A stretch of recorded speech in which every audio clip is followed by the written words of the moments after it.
This is Straight Talk with the levitating Greg Fann, the preacher man, and his sidekick Shanan Jones. Frank discussions of issues affecting the ATL, Fulton County, the state of Georgia, the nation, and around the world. And now, here they are, live and in living color, the team of Jones and Fann, the preacher man. Well, welcome to Straight Talk tonight with your truly Greg Fann, the preacher man, with more and more information. Thank you guys. I just want to first of all just thank you guys for your response on last week's programs. And many of you saying that Donald Trump needs to not have immunity. Well, we're going to have more discussion from George Conway and Sarah tonight. And George is going to talk tonight about what's happened at the Court of Appeal. Because you know Trump did appeal the decision by Judge Chunkin. It had to go to the appeal court, the U.S. appeal court, the circuit court. 3 judges heard it on the other day, and we'll hear what Judge Fann said in terms of what his lawyer is saying that why Trump should get immunity. But I believe that most of you all feel that he needs no immunity, that he needs to go to jail. But we don't have Shanan with us again tonight, but he'll be joining us hopefully next week. He has a very busy schedule, so he hadn't been able to join us. You know, he's a new dad, and he's dealing with that, and he's dealing with family, and he's dealing with a lot of things right now. But he'll be with us hopefully on next week's show.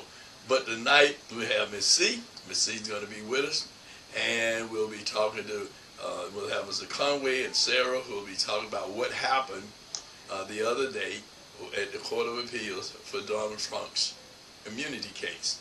And I'll see you on, why am I like that? Oh, I'm looking the wrong way. I'm sorry, guys. I'll see you on the other side. We'll have you on the other side, and we'll be having more right here on Straight Talk with your truly Greg Fann, the preacher man tonight. And keep those comments going. Don't forget to subscribe to the channel. Don't forget to like us. Don't forget to make comments, and don't you forget to share. We'll see you on. Hi, Miss C here with your 3-minute news blast or more. Hey, Bishop Greg. Hey, Pastor Shanan. Hope you all are doing well, and I hope all of our viewers are doing the same. Listen, before I begin, I want to thank everyone for their prayers and calls of concerns and your cards. This has been a very hard winter season for me. I had to have 4 stents put in my heart in November. I fell twice during the Christmas holidays, had to go to the emergency room. And before I had the stents, I was constantly in and out of the hospital for tests. And I had a lot of chest pain. And so, you know, they hospitalized me, and I had CT scans. Oh, my goodness, I had so much going on. And I just want to thank those who encouraged me and kept me going. And, you know, it was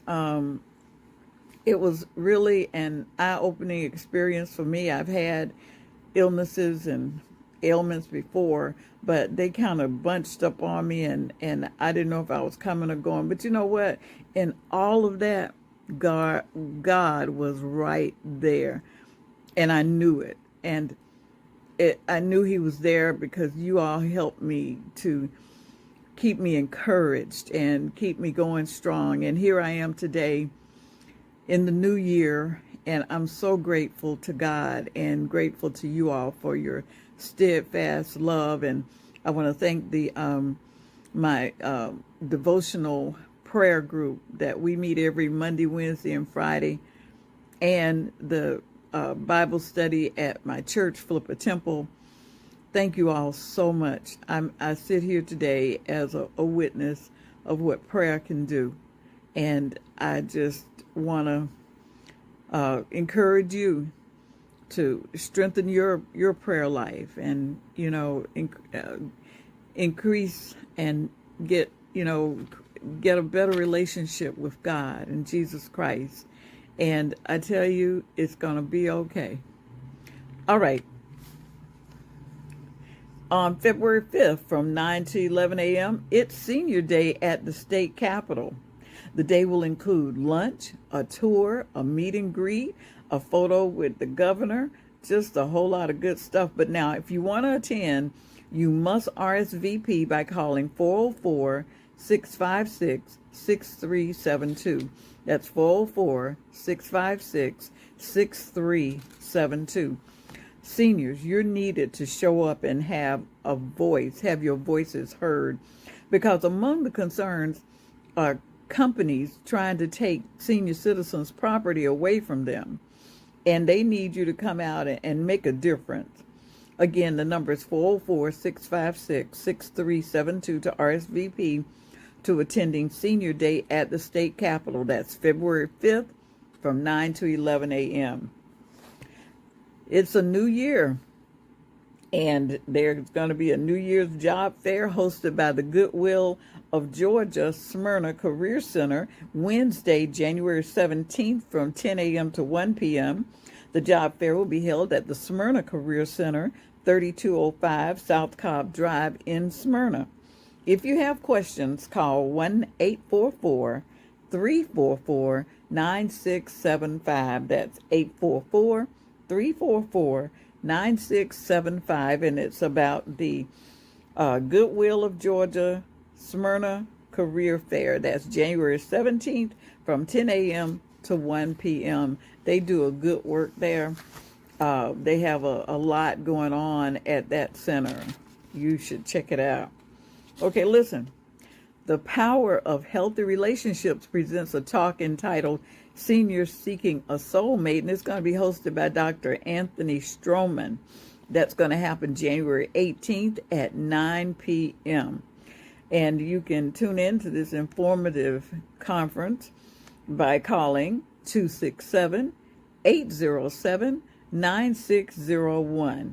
And you enter the PIN number 357-209-342. That's 357-209-342. That's the PIN number.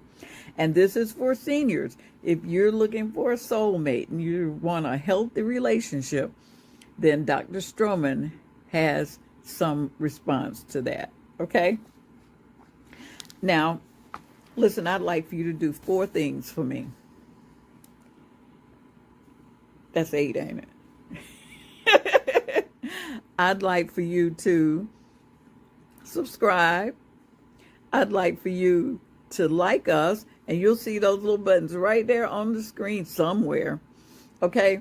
And I'd like for you to, number 3, leave comments.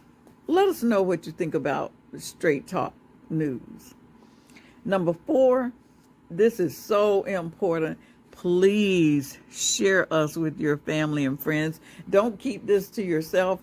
You know, some things you want to keep to yourself if somebody told you a secret or something. But Straight Talk News is not a secret. We want you to tell everybody, tell your family, your friends, your in-laws and your outlaws. And we had a pastor that used to say that. I always thought that was funny. But listen, I pray that in the new year, you know, I've been going by this moniker. I'm striving for more in 24. So I'm striving for more of the good things that, you know, in life, the good things, a closer walk with God. I'm going to watch my finances, and I'm going to try to talk more to people instead of texting. And I don't know how I'm going to do that, but I'm going to try. But listen, in the meantime and in between time, may the Lord God bless you real good. Bye now. Like, what was the main argument that Trump's lawyer was trying to make to these judges about why he deserves presidential immunity? Yeah, I mean, there were 2 arguments that he was making.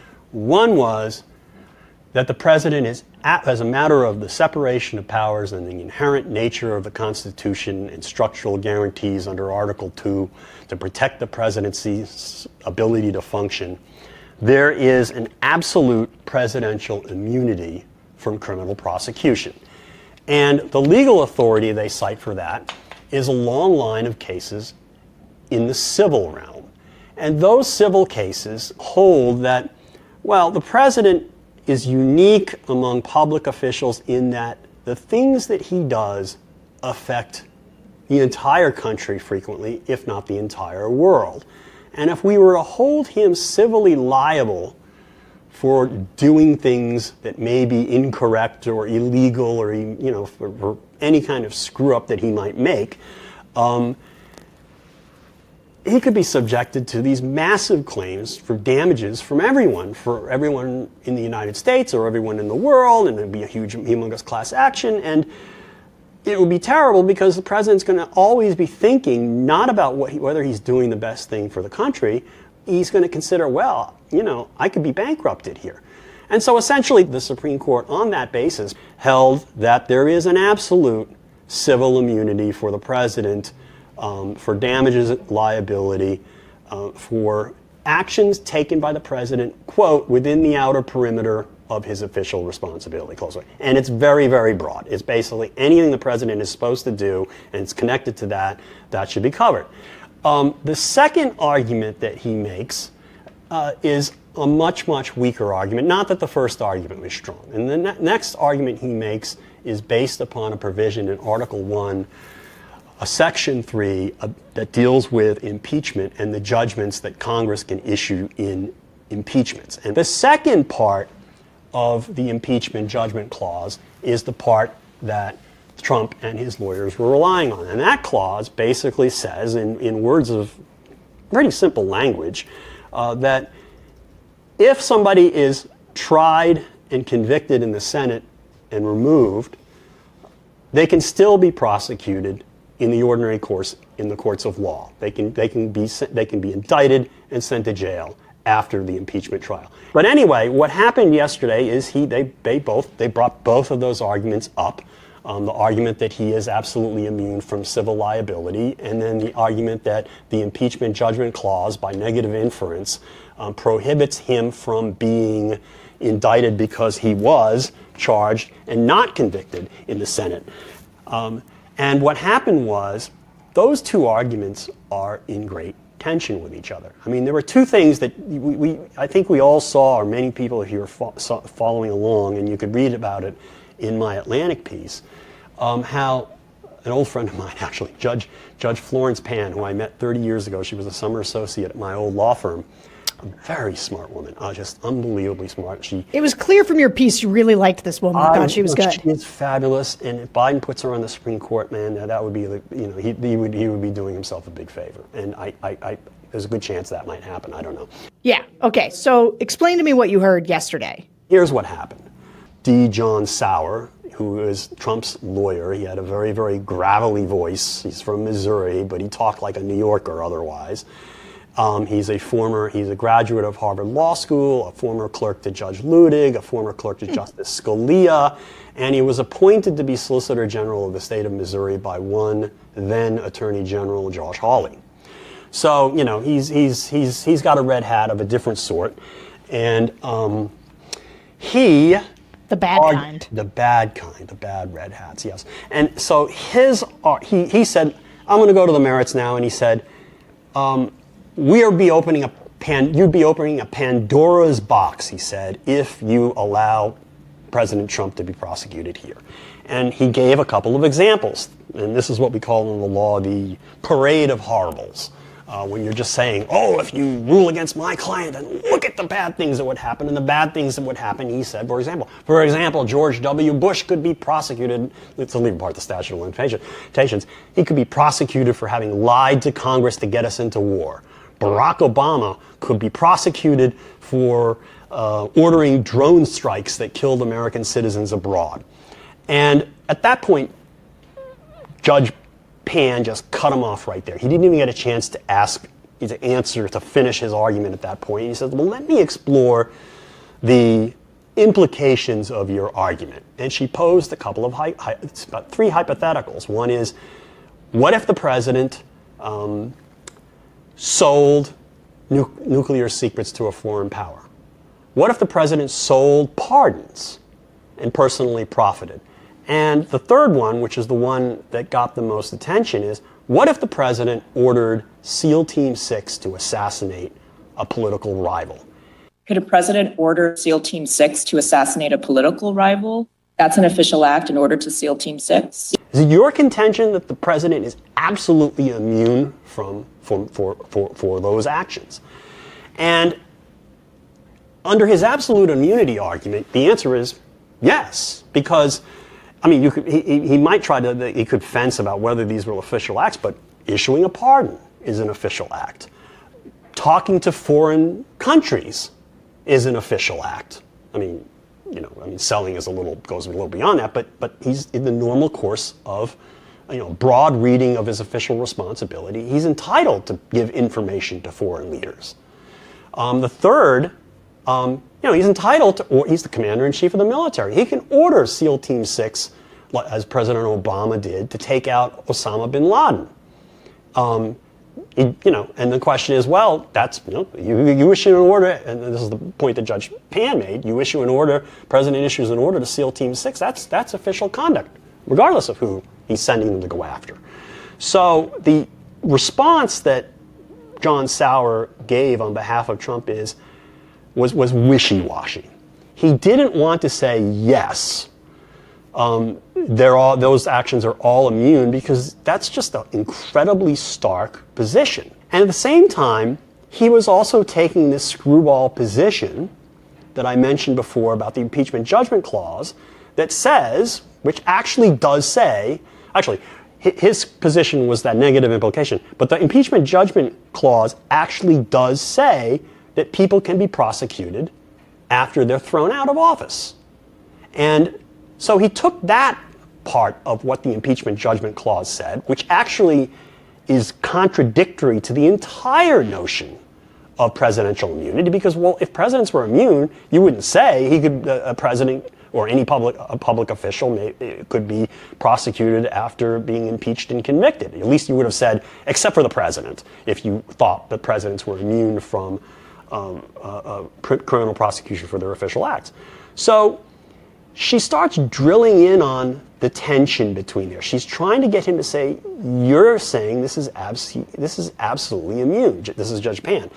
And he's fighting that and saying, well, in the SEAL Team 6 situation, the president would be undoubtedly he'd be impeached and convicted. He would have to be and would speedily be, impeached and convicted before the criminal prosecution. Ergo, he could be then prosecuted. I don't know if you met the Senate, this Republican Senate. We'll set that aside. We'll set that aside, and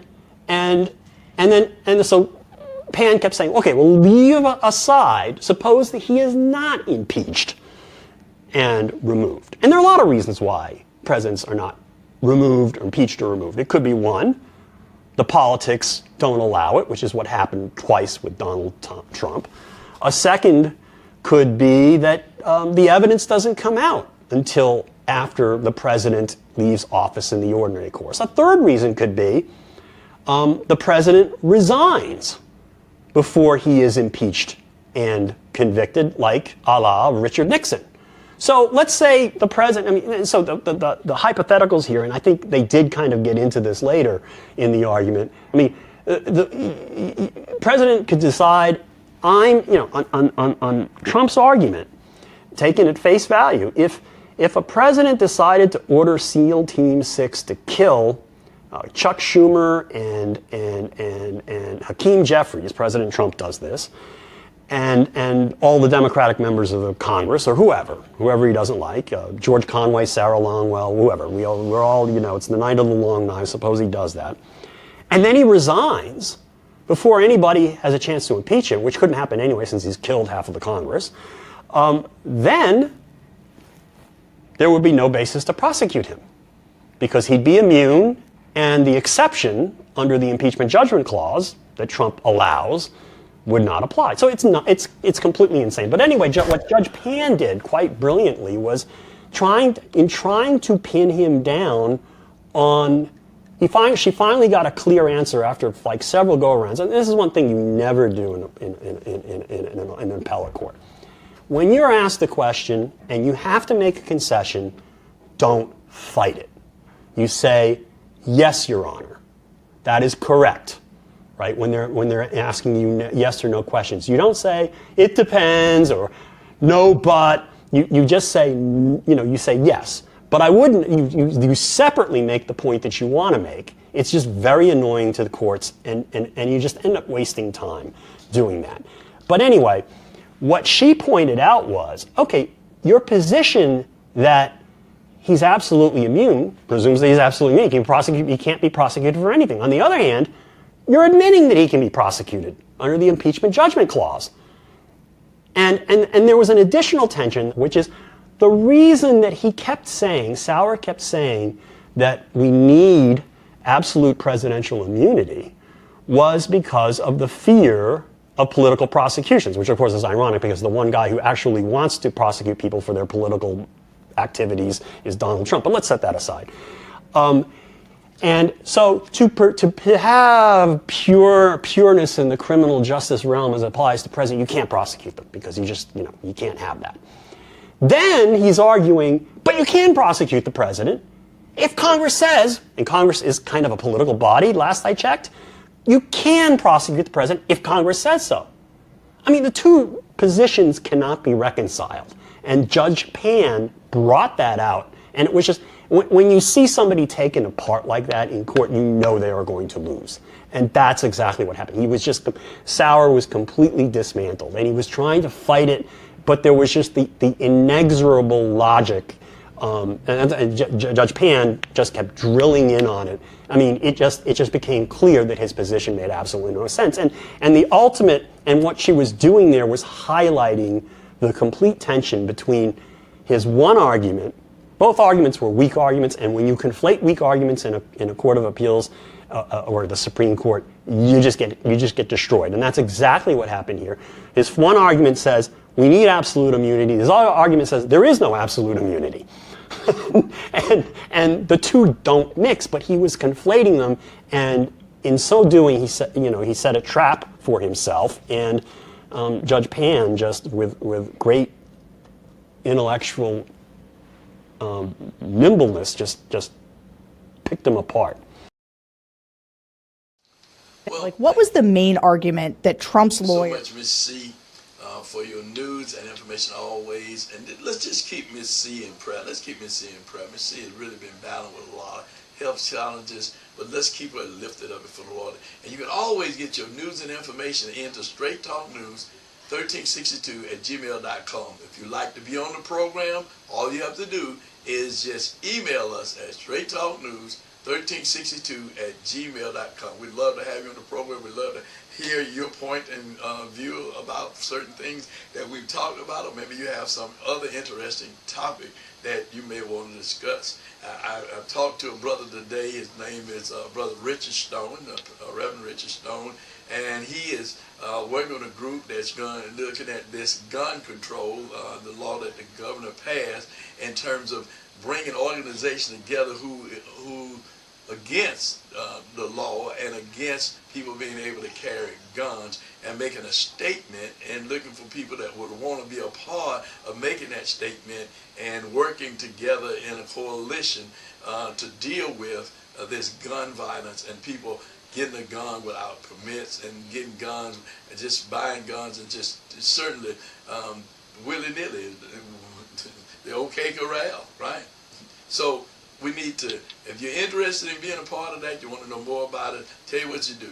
All you got to do is just in the comments, put it in the comment, put your name and number in the comment, and we'll get in touch with you in the comment section. That's in the comment section. Put your name and number in there if you're interested in being a part of that effort, okay?